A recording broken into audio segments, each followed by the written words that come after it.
Здравейте хора, в днешното видео пресъздадох Fortnite Tilted Towers, една от най-популярните локации в играта.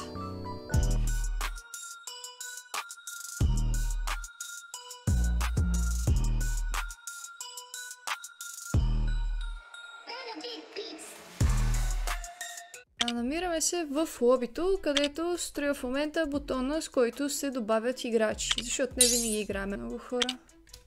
И сега е време за няколко скина. Първия дефолт скин и втория, разбира се, на мъж и жена. И както може да сетите, ще добавим и един по-фенси скин, който се купува с V-Bucks. И това е на черния Спайдермен. Всички сме го искали, поне Marvel феновете.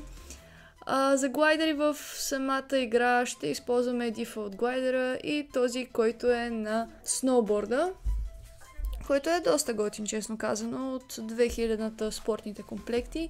И сега относно самия град. Самия град е просто уникален. Опитах се да го пресъздам колкото се може по-добре, като за пътя използвах главно сиви плочици, като се старах да наблегна на детайла, на оръжията, на героите да са различни. И като цяло на цялата архитектура, като говорим за архитектура, да започнем от футболния стадион, без който просто не може.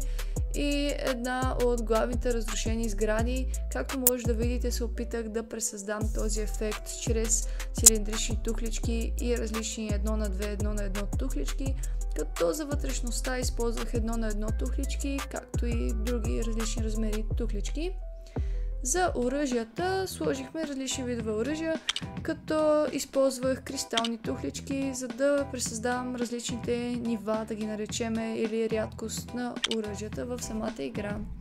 Също така добавих и едно такси, защото винаги ни е нужна кола, за да избягаме от дадена ситуация, ако сме адски много приклещени и не сме някакъв уникален вид билдъри.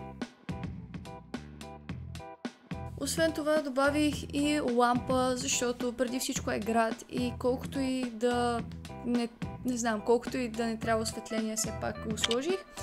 И като цяло това беше за днешното видео. Надявам се да ви хареса. И ако ви харесва, защо не се абонирате, натиснете лайка и едно коментарче и всичко е топа. Това от мен и до скоро виждане!